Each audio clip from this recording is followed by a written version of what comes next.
Welcome to the Best Living Show. I'm your host, Dr. Rachel Sweet. Breathe, eat, sleep, thrive in every aspect of your life. What does thriving actually mean? Thriving is not a word, it's an action, a way of living. And that's what the Best Living Show is all about. So get ready, step into a new narrative, and find a new way of being. There's a beautiful connection, a spark that flies at the intersection between the genetic code and your internal guidance system. We're going to throw away the culture that will tell us that thriving is something only for a few. Every one of us is unique. It's our time to discover why. The Best Living Show starts now. Hello, everyone, and welcome to the Best Living Show. I'm your host, Dr. Rachel Sweet, and I am so honored to have a special guest with us today. I've worked with him for, over a year, I think, through coaching and things like that I've done.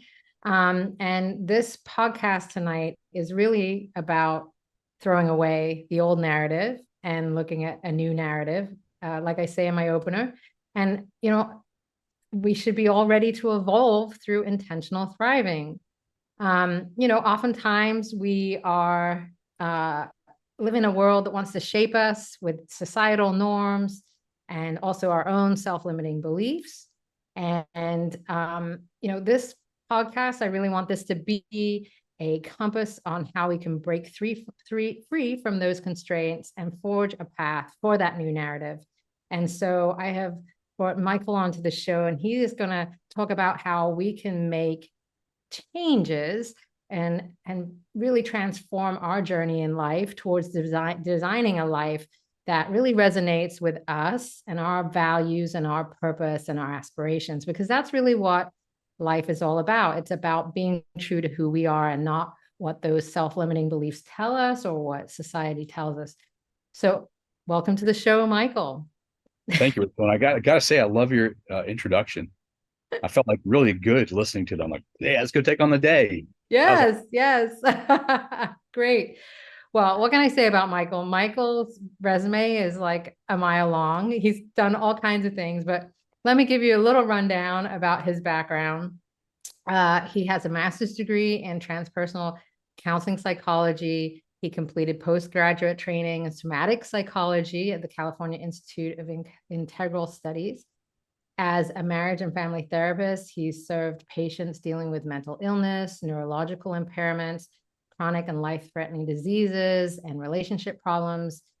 He has got tons of different other academic things that he's worked on. If you really want to see all of that, you can definitely go to his website and find out more. But he is committed to excellence and a lifelong learner. He graduated from SEALFIT in their 3-week academy, and he completed the SEALFIT Kokorono, is that right? Camp?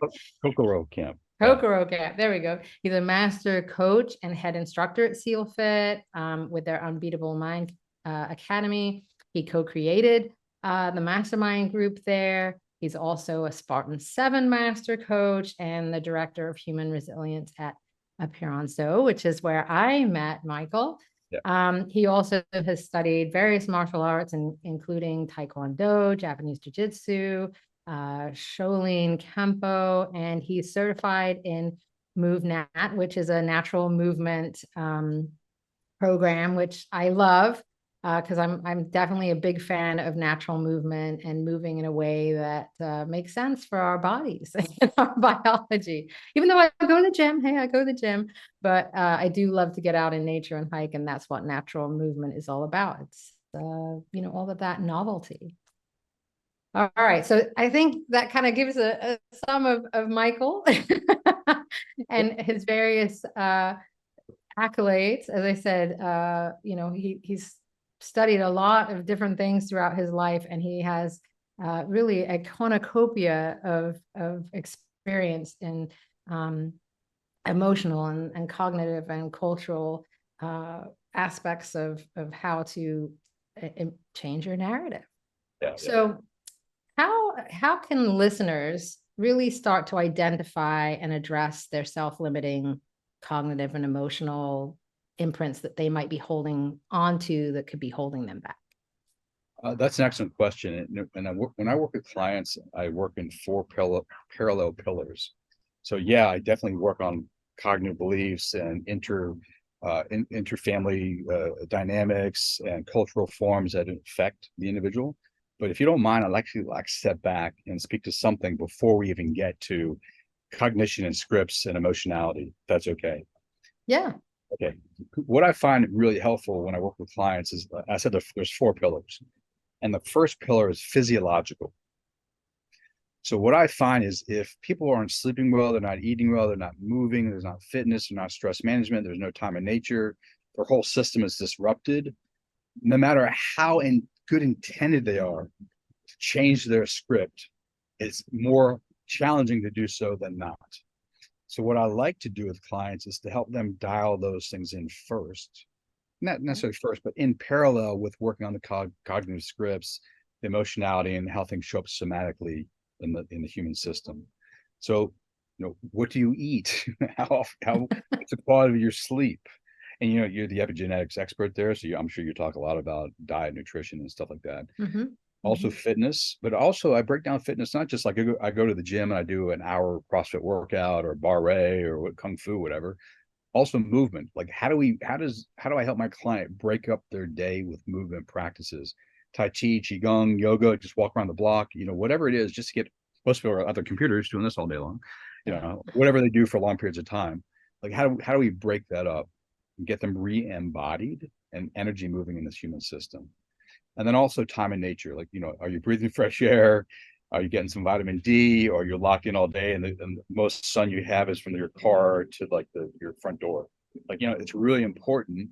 And this, I'm sure you've talked about this on your show, like just sunlight. Yep. You rise with the sun, you sit, are you outside when the sun sets? I mean, that has major effects on the human system. So one of the first things I do is I walk through my clients those various things, as well as stress management. I call that the good, the bad, the ugly. Like, do they have good practices, meditation, yoga, journaling, have a good person to speak to, actually deal with the problem that's causing the stress, whatever it happens to be.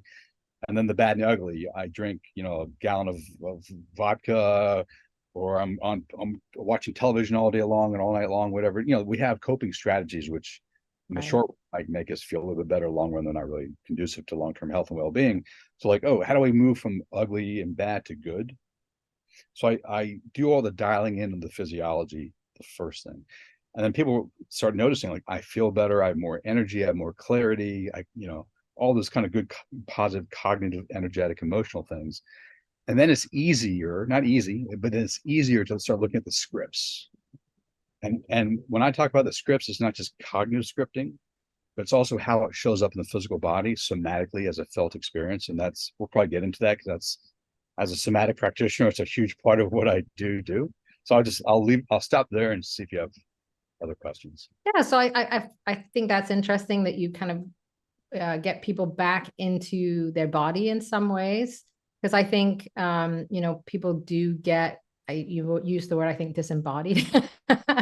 They do tend to get outside of their body. And I know, like, I realize this sometimes when I go for a massage and they start working and I'm like, oh, I didn't realize there's so much pain, right? Because you've either habituated to it and you're just walking around. And I remember this one massage therapist I used to work with, and when I'd step in front of the mirror with him before we even started, he'd say, now look at yourself. And you could see that you were off kilter or twisted or whatever. And then by the end of working, he would get that all resonated and working well, obviously.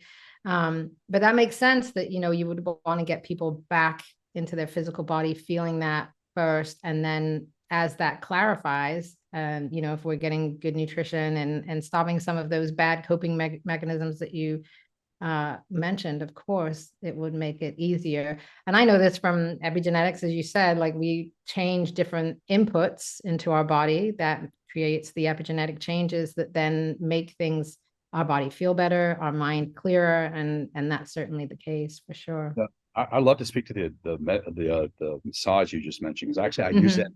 as examples all the time. And I have Cosper Scafidi is my rolfer. He's an amazing guy, and we have conversations all the time when he's working on me. And the compare and contrast that you offered to the listening audience is so important, because our norm is whatever our norm is. We don't know differently from how we feel, because that's how we feel. But you get a massage, you're like, oh my God, that's what my body feels relaxed. And you can compare it to like, oh my God, I'll walk around like a stress monkey. And it's the same thing with diet and nutrition. Like I feel bloated, my mind's, foggy, whatever it is that is your norm. And then some people do like a Whole30 and like, oh my God, I can think clearly and my digestion is working okay. Whatever the shift might be. But that compare and contrast is so important, because then you have something to look at, what was not working for you, but what was your norm and what is possible for you as your new future. And so when you start working with people and you're trying to get that concept for them, how do you tell them about that? Because it's not easy to say like, well, this is, you're in your norm right now and we want to get you to a different place. How do you kind of explain that to others? So two different ways, and future self visualization, which I know, Yeah. and then literally I don't talk about it too much, except for like, let's shift these various things: your diet, your fitness, your movement, your sleep, your stress management.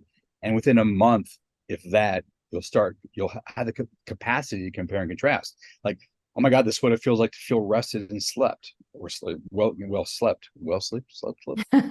living well, Well rested. well rested. Thank you. That's a tough one. Or like this is what it feels like to have normal digestion. I don't have indigestion. My bowel movements are normal. Like my fogginess is all gone. Like, so just by doing that part of the program, they automatically start seeing the compare and contrast.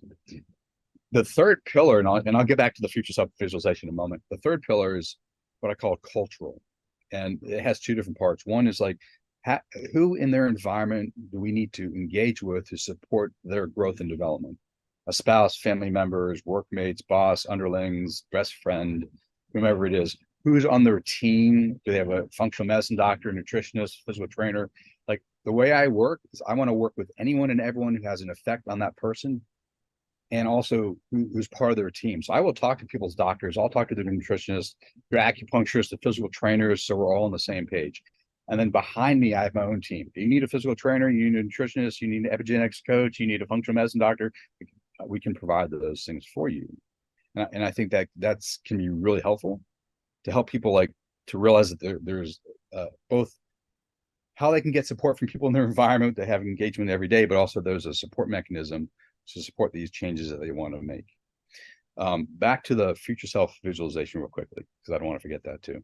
So besides like, let's make all these changes, cool, and then you can see, compare and contrast on your own. I don't have to tell you you're going to feel better by eating better. You'll see it. I don't have to tell you you'll feel better by sleeping, because you'll notice it. I don't have to tell you you'll feel better by working out and moving. You'll notice that too. The future self visualization is also a primary part of the beginning of my work, and it's not, visualization is kind of a limited concept. It's a whole system, a whole person approach. But like, we help them create a vision of who they want to become in multiple areas of their life, so they can see who they're working to become towards. Like, they're moving towards something positive. And then, your listening audience will know this, but we've talked about this a lot. It's like, it's not just a visual concept. You want to anchor in the breath, you want to anchor in the body, you want to anchor in the heart. So you're anchoring in, various aspects of the human system. And then the way I work with clients, like, you have that image, you have that embodied experience, and you work backwards. Like, what are the steps we need to get there? What are the disciplines? What are the practices? What are the tools? What are the exercises? What are the crucibles? What are the spot drills? Like, all these kind of things that are part of the program to take you from where you are to where you want to be. And I literally just had a conversation with a potential client yesterday. I'm like, if you want to do my work, you have to do the work. This is an intensive program. Like, it's not like you come to me and you just BS for 45 minutes and then you're done. Like, you work between sessions. Like, there are literally disciplines and practices and tools and technologies and exercises, spot drills and crucibles. Like, there's work to be done to get you from where you are to where you want to be. And so what kind of things can listeners do to start to think about that future self, future pacing? Like, they really want to, make changes. Perhaps they're already working on their diet and exercise, but they don't feel like they're progressing. What could they use to kind of look to the future and start to work on that? Well, so we'll just stick with I want to lose weight. as an example, because it's a great example. So my question for them would be, why? To what ends do you want to lose weight? Because if you kind of go underneath things and you get a kind of the value underneath it, that's a much, in my experience, a much better driver than the surface level thing. So I would ask, why do you want to lose weight? Or why do you want to do X? And then find out the kind of underlying value and meaning making underneath that, which drives that particular desire towards behaviors. And once you know that, that's kind of like your why. And then what I would do with a client is like, okay, how do we concretize that why in very specific behaviors? Like, okay, you want to lose, and you can make something up, like why someone might want to lose weight, and we can deep dive into that if you'd like, or I can just kind of riff however you want to go. Yeah, that's fine. You can rip. Well, let's just say they want to lose weight because they don't, they're heading towards obesity, diabetes, heart disease, and their children they just had a baby and they want to be a healthy grandparent. Like they want to be around to be a viable grandparent, to be with the baby and the youngster as they grow up. So it's not about losing weight. Losing weight is a means to the ends of being around for a longer period of time so they can be with their grandkids, which is a beautiful thing. Cool. That's a much bigger driver than I want to lose weight. Because then you can have a constant reminder, because you can keep looking at your grandkids and go, oh, I want to be around for them, as opposed to looking at them and go, oh God, I'm fat. Like, no, I want to be around for them. I want to be around for them. I want to be around for them. So once we know kind of the why, we do a few different things. One is, what are the very particular habits we need to instill in the person to move them in that direction? Part of the installation of habits, and we've talked about this before, is environments of excellence. Not only what does that person need to do as part of their AM ritual and their PM ritual, or a particular time of the day, mindset work, physical training, whatever it happens to be, but like, how can we modify their environment to support these changes too? And we can get into that in a moment. And then you go to the cultural piece, the third pillar. It's like, okay, how can I get the spouse engaged in this conversation? How can I get the kids engaged in the conversation? Are there other people to engage in this conversation to support this particular person who doesn't want to just lose weight? They want to lose weight because they want to be around to be a grandfather or grandmother. So if you get the support, I find like the social pressure and then the internal dynamics integrated together are fantastic support systems. They're kind of like they support one another towards the ends that you seek. And I'll stop there for a moment, see if you have comments. Yeah, so as you were talking about that, I was thinking about my own personal journey, and it started with it was just I wanted to be healthy. That was like the first part of it, and then it became more, as you said, like now I talk about wanting to exercise and eat right for my 80-year-old self, because I want to have the functionality and mobility of when I'm older, so that I can still do things that I want to do, and I won't be have a severely reduced quality of life. That's kind of like why I engage in the things I do now. But in the beginning of the journey and throughout, I had to really start to change who I was. So do you talk about that, like kind of how you have to kind of take on like almost the thoughts, or as you future pace, that you're becoming a different person, that you will be evolving to a different person? Completely. So there are kind of two different things that I work with people on. One is, like you said, the future pacing, the vision of the future, moving in that direction, and working on their scripting to move them in that direction. Because you listen to people talk, and most people, it's really fascinating. Like, they're negative and they're wishful thinking and hopeful. Like there's not negative thinking, it's not positive thinking. And I don't mean positive thinking like all unicorns, light, love, and stuff like that, but like, it's very negative self-talk, it's negative engagement with other people. It's wishful thinking, like I wish this would happen, or I hope, as opposed to like what words you would use to describe you're actually taking action, moving in that direction. So like, I work with people on their languaging, because that changes their reality and their perspective on things, for one thing. Part of that is also getting them somatically engaged. Like, okay, you start changing your thinking and how you script things, you actually have to change your posture, your muscle tone, and your breath, because you want them to be in line with this new way of thinking. And part of that is actually retrospectively looking at how you've done in the past. Negative thinking, lack of confidence has a posture, has a muscle tone to it, has a breathing pattern to it. So you become aware of how you've done it in the past. You deconstruct it, you replace it with this new version of yourself, Rachel 2.0, Michael 2.0, or 3.0, or 4.0, whatever the new iteration of you might be in the next 6 to 9 months. So give us an example of like kind of the difference here between like wishful thinking and, really kind of having that script in your head that you're moving forward, you're future pacing. Yeah. So I wish, it might be something. So I'm a marriage and family therapist, so I can also put in the context of relationships. I wish I had a better relationship with my partner, as an example. Like I work with someone, they say, I wish I had a better relationship with my partner. I'm like, okay, that's interesting. You wish, which is a very passive thing. So what would it actually look like if you had a better communication style or connection or more intimacy, whatever that means for them with your partner? And I had them clearly describe it. And it's fascinating because a lot of people have a wish, but not clarity of what that wish would look like if it came into fruition. So first of all, let's get clarity on what that looks like. What does intimacy look like for you, or better communication, or better connection, or more heart connection with your spouse, whatever it is? And then let's replace the word wish with what actions you can take verbally in your own head that drives the actions to make that happen. Or what do you need to say to your spouse to engage them differently so that shows up in your life? So go from passive, I wish it was different, to like, shoot, like I can make it different. Yeah, I can Sovereign. make it different. I like that. So it's Yeah. really more of a positive, I can do this, Yeah. I'm going to do this, rather Yeah. than just kind of the pie in sky, I want things to be different. Yeah. All right, well, we're going to take our first break and we will be back with Michael and a lot more. We'll be discussing about changing our narrative. So tune in and keep staying tuned in, and we'll be right back after a short break.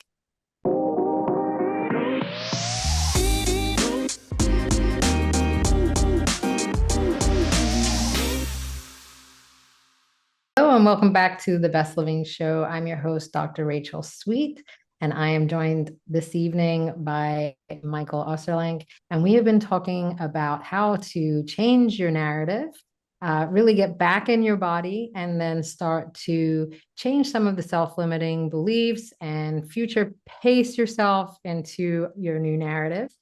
And we're going to continue that discussion now. But before we do, Michael, let the listeners know where they can find out more information about you and what you do as a coach and therapist. I appreciate that. Thanks, Rachel. Website is Michael, Michael, letter D, middle name David, just letter D, Ostrorlenk, Ostrollenk.com. And you can find all my offerings there as a coach and therapist and stuff. And then you can find me on Ostrorlenk on Twitter and Instagram. I'm way too active on those platforms. So He does post a lot. I can vouch for that. A lot of posts on Instagram, Facebook, but it's good. It's good stuff, inspiring things. So That's good. yeah. No, there's always good things on there that Michael shares. So great. So find out more about Michael. Just go to any of those different platforms. All right. Well, we're going to continue discussing how we can change and evolve into a new narrative. And we've been talking about different pillars and how Michael thinks about those. And we started with the body and some of the cognitive work. So where do you go next? You want to talk about kind of the somatic structures. You started to allude to that, how people breathe differently when they're in different mindsets. What do people have to like take notice of to show? I know breathing for me is one of the biggest things. We want to have that slow rhythmic breathing, because if we're breathing too fast, it tells our body that we're stressed and we're in fight or flight. What else do you work on with people? Yeah. So, it's important because when I do work with people, I want to let them know that just changing your thinking is not enough. If we're talking about scripts in one's mind, because what shows up in the mind and the brain shows up in the physical body. It's in the whole nervous system. You actually have to shift the whole system, not just the way one thinks, especially if the wounding or the imprint occurred pre-verbally. Like if you're 1, 2, 3, or 4, 5, even maybe 6 years old, and something occurs and it creates like a somatic experience inside of yourself, and you eventually put a script around it, like, oh my God, I'm not worthy, I'm not lovable, whatever the story we tell ourselves, and then our behaviors kind of flow from that. You can't just say, I'm loving, I'm caring, I'm worthy, what you can't just say the opposite of what you at a deep level in your nervous system believe to be true. Otherwise, like, you could just put a nice little thing on your window, in your mirror every day when you're fixing your hair, brushing your teeth, and say it, and life would be different. I've not met anyone who's had that experience. Now, those are important pieces. It's important to literally change the script in your head into the positive one you want, but you also have to deconstruct how the original script is trapped in the nervous system. Part of the trapping of the nervous system is a breathing pattern. So if you find yourself, you're an individual, you're a client of mine, but you're whatever, running around the world, and you have an engagement with your spouse and you get triggered, that's kind of the popular therapeutic coaching word, you get triggered. The triggering is a automatic reaction to a real perceived threat, in this case, an environment, because it's your spouse saying something or not saying something. And you can usually trace it back to earlier times in your life where a similar thing occurred and you created a defense mechanism against it. That's your reactive state, that's your trigger, and it shows up in the nervous system. Literally, there's a breathing pattern, there's a muscle tone, certain muscles get tight. You can actually, if you have enough somatic awareness, you can see it yourself. But if you watch someone who gets triggered, and everyone's different, but you can, like, some tightness in the jaw, maybe tightness in the neck, their shoulders get tight, weird things going on in their belly. They might collapse here a little bit. Their shoulders might droop, which means they're collapsing their chest, which is a protective mechanism, but which means they can't breathe fully, which is a good thing. If you don't want to feel your feelings, is not, so we do these things we learn in our childhood to protect ourselves from real perceived threats. And then our spouse, our friend, our boss does something close enough to that it triggers that reactive state in us. And most of the time they're oblivious to it. They're like, oh my God, what the hell? You're like, your reaction is 1,000 times worse than what I just said or didn't say. It's like, whoa, what's going on? Because it goes back to that. Now, psychodynamically, the interest would be like, why? Like, why did it happen? Oh, it's because a mother incident or a father incident, or something happened to your uncle or your brother when you're 3. And as a therapist, I found that interesting. But it's not a healing mechanism necessarily. Right. Now, on occasion, people will get, oh my God, I know where this came from. It literally changes the internal dynamic. But for the most people, it's like, oh, I know where it comes from, and I still do it. Like, it doesn't change. So my question is not why it happens necessarily, but how. Like, how does it show up in your physical body? Like I already mentioned, like the muscle tension, the breath contractions, the contractions in certain facial features. Are there certain imagery that occurs, or scripts in the mind? Do you see things? Do you smell things? All your senses, organized around as a reactive state. Not all of them necessarily. You might not necessarily smell something, but you could. Literally, there could be a smell that emerges. Once you know how you do that trigger, it's through that process. That's the way I work. You can deconstruct it and replace it with a response, not a reaction. And you can go in many different angles. And I always encourage my clients to go in all these different angles. So, like, you notice contraction in the breath. Okay, I'm not breathing fully. I'm holding my breath. Well, you're aware of that. Guess what you can do? I can start doing slow, deep breaths. That changes the physiology, as I'm sure you've had guests on to talk about the prefrontal cortex and parasympathetic activation. So, like, oh, I can breathe again, which means I can start thinking clearly. So I'm less reactive. But I can also, like, notice which muscles get tense. And what I encourage clients to do is become the tenser. So it's not a reactive thing that happens unconsciously, but you choose, like, oh, I'm tense. I'm going to tense myself even more. I'm going to choose those muscles which I know are tight. I'm going to tighten them even more. And I literally have my clients tighten them and then let go, and then tighten and let go. And there's something that once they take conscious control of that reactive state, it kind of lets it go, and they gain conscious control over it, and they no longer have to be as contracted. If they're not as contracted, they can breathe more fully. So it supports one another. And then, like, what's the scripts? Like, I get triggered and these various thoughts cross my mind. Well, I can change my thinking too. I'm changing my breath. I'm changing my muscle tone. I change my posture. Like, if I'm collapsed, I would encourage my clients to slowly, this is not like I'm Superman. That doesn't change much, but, like, slowly gain conscious control over this, open the chest up so you can breathe more fully, and then collapse it again. So you're literally gaining conscious control over this process. Open the chest back up so you can breathe more fully. And it's important to note, depending on where the depth of the trauma, where it comes from, that you have to be like, if I was training therapists and coaches in this, I'd tell them to be really careful, because we organize against perceived and real threats because they're perceived or real threats. Like that's what we learn to do. If we get rid of that too quickly, and you don't have the inner resources to deal with life, it can be really damaging to us. So like, yes, let's deconstruct this and replace it with something new. But when I'm dealing with someone with deep trauma, this is a very, very, very slow process, because you literally do not want to take away their defenses, and now they're like, shit, like, Yeah. they can't deal with life, right? Right. And then the mindset, like notice what the words are you use, the script you have. And I'll encourage clients to have a mantra, like a phrase or a saying, which is empowering, not disempowering. So do the mantra, do the breath, do the posture, do the muscle contractions, and you start changing your state and going from reactive to responsive, or choice, or freedom. So what you're saying is, it's anytime, right, someone gets triggered or they start to notice breathing is increasing, maybe they're closing down a little bit because they're stressed, maybe clenching the jaw, and they say, okay, what is going on now? Start to recognize maybe what is the thoughts in their head, and then really start to, okay, open up, close up, and then change that thought. Is that kind of what you're saying with that mantra that you've come up with? So I do this in two different ways, and I always encourage clients to have some grace for themselves, because most people are not going to be aware of the moment this occurs. Like, oh, I'm triggered. Like, it's going to be like 3 hours later, like, oh my God, I was triggered, right? Like, yeah. So what I have clients do is like start becoming aware. So it's like 3 hours after, 2 hours after, 1 hour after. It's getting closer and closer and closer. Like you're in the middle of a conflict with your spouse, and you're like, oh wow, okay, my breathing shallow, my jaw is tight, I'm holding in my gut.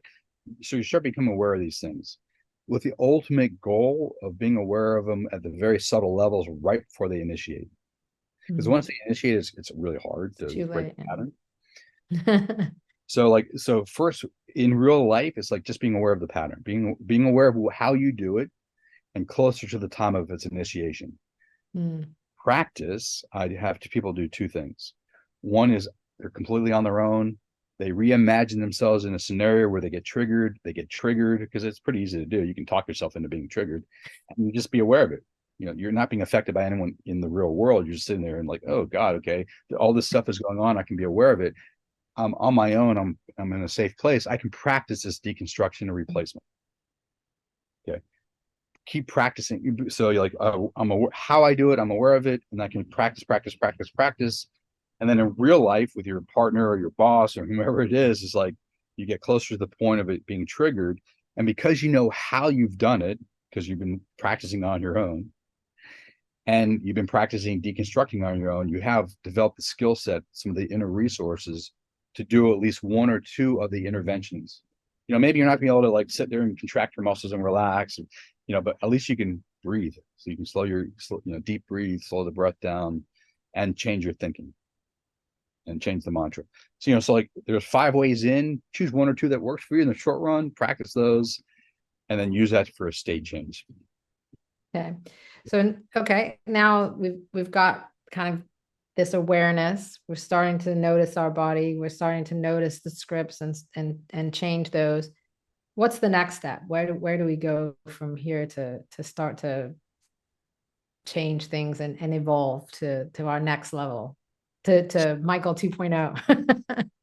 Yeah. So in the short run, I talk about state changes, meaning like I'm in a trigger state. I do my practices in real time, and I get myself out of that trigger state, and I'm much more responsive, open, loving, caring, compassionate, and I can engage my partner from a less triggered place. But you're changing your state, but you still have the triggering mechanism deep inside of yourself. But at least in the short run, you've changed this here, and you're not acting out of it. In the long run, you actually want to deconstruct that traumatic response, which means doing more of what we just talked about, a lot more of what we talked about. And the more you do it and get rid of that traumatic response out of your nervous system, you know, it's a learning system. It's open. So what you want to do is replace it with something else. And this is where the 2.0 comes in. Like, you have a clear vision of who you want to be. How do we embody that? What's the breathing pattern of Rachel 3.0? What's the body posture of Rachel 3.0? You know, it's not going to be I'm collapsed. It's going to be like I'm Wonder Woman. You know, it's like, cool. You know, it's going to be full deep breaths, or, you know, whatever your vision of yourself is somatically, how you experience your body from within is how you work into the future. So that becomes your new norm. It's like what we talked about earlier. Like, I don't know I'm stressed until I get a massage. Like, I don't know how contracted my muscles are until I get a massage. Well, you start doing this exercise, you're like, wow, it feels so different to be responsive than reactive. This is nice. And that's a self-reinforcing loop. You want to do more of this and more of this and more of this. And you eventually deconstruct the traumatic response and you replace with this nice choice freedom space of loving, caring, compassionate. 2.0 or 3.0. Yeah. Yeah. Yeah, I can see, you know, how this is a process to be built on. And you know, obviously starting with awareness, starting with the body, starting then to deconstruct these different things, and then it just keeps going deeper. And I can see how, you know, you can start to unpack that and really dive in.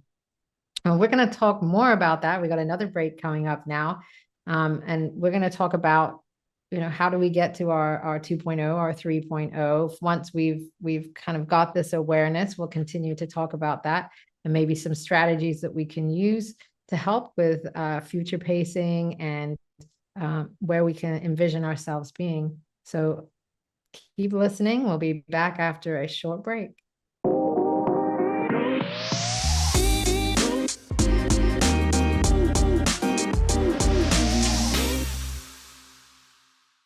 Hello, and welcome back to the Best Living Show. I'm your host, Dr. Rachel Sweet, and we have been discussing all things evolving to a new narrative tonight. We've been talking about getting in touch with our body, getting in touch with our somatic awareness, and kind of what gets triggered when we get into maybe a flight or fight mode and we want to get out of that, and you know, how we can evolve to our 2.0, 3.0 selves.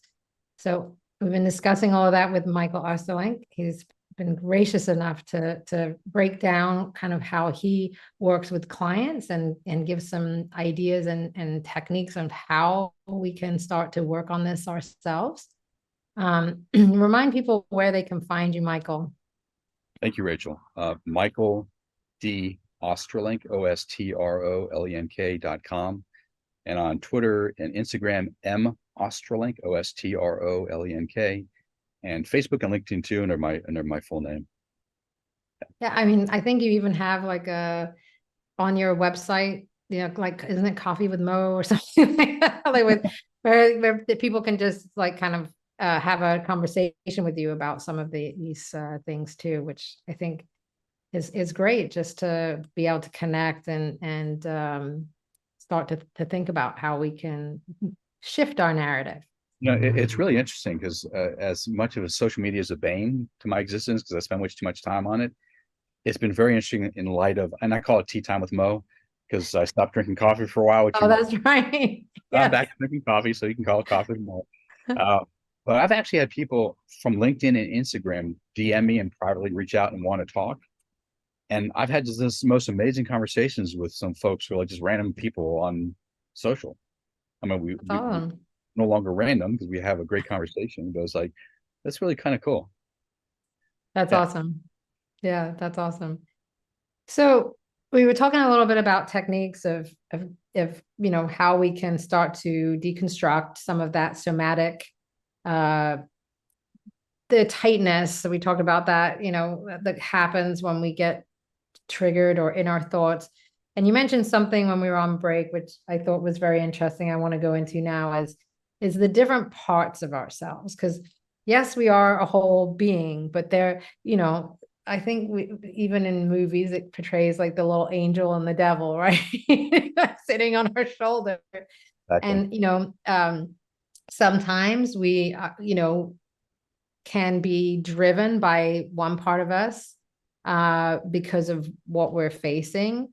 And I think even as we go out in social situations or we meet with different people, we can have a different face, right? We can put a different kind of part of ourselves out, let's say on social media, right? Or when we go to a party or we're meeting with the boss, maybe we're a different part of ourselves. How does that play into, is there a way to integrate some of that and get it to be less diverse, I guess? Different dichotomous? I don't know. There's too many conversations in my head. Yeah. Yeah, so you can call it subpersonalities, you can call it parts, and there's different theoretical frameworks that describe it. Parts is fine with me. I'll walk you through an example because I think it's the best way of kind of explaining the way I think about it and I approach it. And when I do teaching, my favorite example is the critic. So, all of us, or most of us, and many of us have a critic in our head, and sometimes it's the Mm-hmm. yelling at us, or just calling us bad names and yelling at us for our failures. And even if we did not Yes. 8 on our exam, it's like you fucking sorry, you suck. 100, like just destroying us as best as they Yeah. can. Yeah. And Yeah. It's like that neurotic person in your head that you want to get rid of. well, and that's the thing that's really interesting. So for years, I was like, how do we get rid of these voices? Because they suck. Mm-hmm. And I realized you don't. No. And I've come up with a technique to actually deal with them differently and integrate them. And what I discovered like, I've been doing this for like almost 27 years, 28 years, long time as a therapist coach, is that the voice was created originally to serve us, to protect us against a real perceived threat. Mm. So in other words, woolly mammoth coming through the door, run. Yeah. Yeah. But there is no woolly mammoth. Yeah. Or it's like, we've internalized our father's voices or our mother's voice, it becomes our Mhm. own. Oh yeah, for But it's to sure. protect Yeah. us. Like literally, like, Yeah. okay, if we listen to that voice, we'll be less likely to get in trouble. Mm-hmm. That voice can drive some of our behaviors, whether it's internalized from another person or our own little voice. Like we don't want to get in trouble. Like we're little and the threats are big. Parents like Mm-hmm. got to be really Mm-hmm. careful and figure out how to manage our time in this in space in this world of these big creatures who can crush us. Like it's scary, right? So we create these voices in our head to give us direction to do certain things or not do certain things. So what I've discovered is like, all right, the voice was there originally created to protect us against a real perceived threat. Cool, got it. Let's get to know the voice as an embodied being. Mm-hmm. Like literally listen to the voice, the tone and the volume. Does it sound familiar? How does it speak? Is there a foreign accent? Does it speak English? Is it Australian accent? Like, how does it show up inside your head? Is it loud? Like, is it screaming at you like a drill instructor? Like literally listen to the voice, the tone and the volume of the voice, and listen to the language that it uses. So you're getting to know it as if it's a second entity, like a being outside of yourself. And just notice too, like, is there a breathing pattern that comes with it as it shows up inside of you? I'm a broken record. Body posture, breathing, muscle tone, script, like all these things show up in this part. So the first part of this exercise, like, okay, I have a chair over there. I'm gonna stick this critic. I'll name it Joey. I'll stick my critic Joey over there. He's a drill instructor, and I'm gonna get to know Joey as an embodied being. Breathing pattern, posture, muscle tone, volume, language he uses, all that kind of great stuff. That's part one. And you're literally like you're dating him or her, depending on the gender of the voice. Like you really want to get to know this person. So you're sitting there in meditation, getting to know this person. That's part one. Part two is being grateful for Joey in your life. You're Mm-hmm. gonna be like, why the hell would I want to be grateful for Joey screaming at me all the time? Be Yeah. grateful for the fact that he showed up when you're 5 and tried his best to keep you out of trouble. And you really want to engage him in an I-thou relationship, like as if he's another being, although he's inside of you, but you project him outside as another being. Or you can close your eyes and project him inside of yourself, but you're engaging him and literally being thankful for his presence in your life because he was there to serve you as best as he could when you're 5, 3, 7, 8, whatever it was, where he was generated. Now, yeah, of course, like when you're 30, 40, 50, 60, you're like, oh, I don't fucking like Joey. Got it. No. Right, I get it. But this part of the exercise is just being grateful for him showing up or her. And you don't stop that part of the exercise until you get the sense that Joey feels your gratitude. So it's not like, hey, thanks, Joey. It's more like, no, you really like you really want to get the sense, the felt sense that Joey gets your gratitude at a very deep, heartfelt level. That's part two. And that can take 5 minutes, or it could take 5 days, or it could take 5 weeks. Like literally take your time until you know that he or she gets that. That's part two. Part three is like, okay, cool. Joey served me once. I'm going to ask Joey to serve me again in a different way. All it Right. is energy. Hmm. And Joey wants to serve you. Just like he or she just doesn't know how not to do it differently than he or she has been doing it for the last 10, 15, 20, 30, 40 years. That's what he learned to do, or she learned to do. It's like, great. I'm going to give Joey a different approach to supporting me. That's not the drill instructor yelling at me. And that's up to you. What's that look like? It could be like a cheerleader. Hey, great job, Mike. You did a good job. And I think you could do a little bit better next time. Here's some things to consider. So it's like smack on the butt. You did good. Yay. And let's look at some of the things you could have done better. So it's not like you effing suck, like the drill instructor. It's more like, this is an approach that would work well for me. Ooh,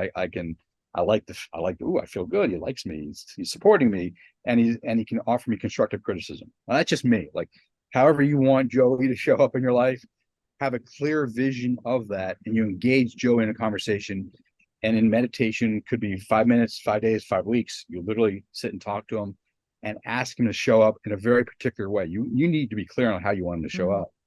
Like, interesting. to say, show up, be nice. Like, you actually have to, like, what's that mean for you? Like, how do you want him to Right. literally, what's he look like? What's he sound like? What's he feel like when he's inside of you going, yeah, you got this, or whatever, however you want him to show up. And you do that. And I've gotten some amazing feedback from clients. Like, first of all, like, oh, wow, I never thought about liking this part of myself. That's, Yeah, I mean, I'm just sitting here thinking, like, I don't think too many people have done this. I know I haven't. Like, there's days for me for sure when, the thoughts are going and I'm like, oh, just, stop, like, stop with this. But I haven't taken the time to say, okay, what are you trying to tell me? Like, can we change this narrative? Can we be more constructive here? yeah. I'm grateful that you're here to like help me out, but let's do this in a different way. I don't know that I've ever heard anybody approach it in that way. Yeah, and that's the kind of feedback I get. Like, I would never think about saying nice things to my critic, and wow, I never thought about asking it to show up differently. But you bring up something I want to highlight too. And a good friend of mine pointed this out to me. She's like, I get it, changing the energetic pattern and asking it to show up differently. But she pointed out that there's a voice in her head that she doesn't want to change. She, Mm, she doesn't like it, but it reminds her of a particular time in her life, mm, and it reminds her of who she's become since then. It's like, cool, all right, don't change it. If your voice works for you, cool. I love that. And if it doesn't work for you, it's not serving you, then you can go through this whole process. right, right. Well, we just have a few minutes left. I Okay. told you it goes so quick, these Uh, shows. There's always so much to discuss. What can we leave listeners with? I mean, this has been great, the whole conversation with the internal script. And if you give that a name and a body, it's up to you. However you want to do that. What else can we leave listeners with that could be quick hacks that they can start? Well, not quick, but hacks that they can use to start to get to 2.0. yeah. So I'd go from intrapsychic or internal to oneself to interpersonal. It's really important that I found in my life, with working with clients for forever, that they have at least one person or more, at least one, but more is better, an intimate that they can talk to honestly, openly, authentically, no holds barred. So you can let all this stuff out. Because Mhm. I found, like, if you don't do that, you don't, I mean, it's not healthy not to have someone to do that with. But if you're wanting to change, what I found, and you really brought this on early on, like, stuff's going to come up. Like Right. my old patterns. Like, I like the way there's parts of you that can be like, I like the way I was. I don't want to change. It's scary. It's uncomfortable. The unknown. All these Mhm. voices. And literally, if you have, and a therapist and coach is fine. Right? That's great. Have someone you can do that with. But I'm talking to, like, a partner or a best friend, Mhm. Mhm. someone that you're not paying, like, who's just there in your life. Just someone that you can be authentic with. Yeah. And like, you can just share all your kid parts that come up, all your fears, all your insecurities. And it's not that, like, you want them to, oh, woe is you, and keep you locked into that Mhm. place by being so empathetic that they don't want to help you change. But it's more like they can acknowledge the pain and suffering, the challenge, the uncomfortableness, while also, once you share with them how you want them to show up to support you in this change, they can support you in that way. So like it's important to have at least one, if not many people in your life. Yeah, a tribe would be good. That Yeah. support your growth and development. Really Right. hold you accountable to what you want to become. And I guess it could be a two-way street, right? They can, you can share with them and they can share with you that in that safe space. Yeah, definitely has to be two-way. Yeah, yeah. Yeah. Yeah. Great. Well, I have totally enjoyed this. We've broached some new subjects. I didn't even think it was possible, Michael. I thought like, we have talked about all kinds of things over the years, but we've come up with some new things to talk about, especially the internal neurotic and how to deal with that person, which has been great. So one question that I always ask my guests is, what do you do to intentionally thrive? Oh, I love that. Oh, I would say two different things. One is physicality. I love to train. We've talked about that a lot. So I work out. I do the weightlifting, all that kind of stuff. But my favorite thing is rucking. I throw a weight vest on. I'm here in Idaho. There's amazing river trails that I go on. I try to hit every day or other trails that I find. And I just find for me, like having a heavy weight on myself, walking really long distance in the beautiful weather, sun, clean air, gives me so much free time to process and be with myself, to think about Yeah, stuff, and to like envision Michael 3.0 or 4.0 and like figure out all the steps I need to get there. And I'll bring my phone with me, not to distract me, but take notes. I'm like, oh my God, I got to think about this. And right.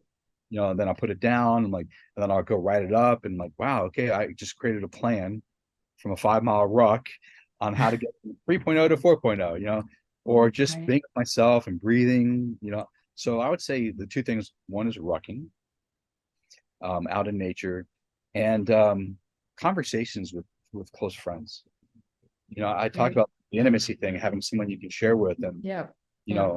I've been really fortunate to have one special, but especially a couple of close friends that I can just pour my heart out and not feel judged and criticized and Mhm. stuff like that. And that Mhm. just, been amazing because they hold the space, but they don't empathize to such a point where they keep me locked in. Then they challenge the F out of me, like, which is like, Right.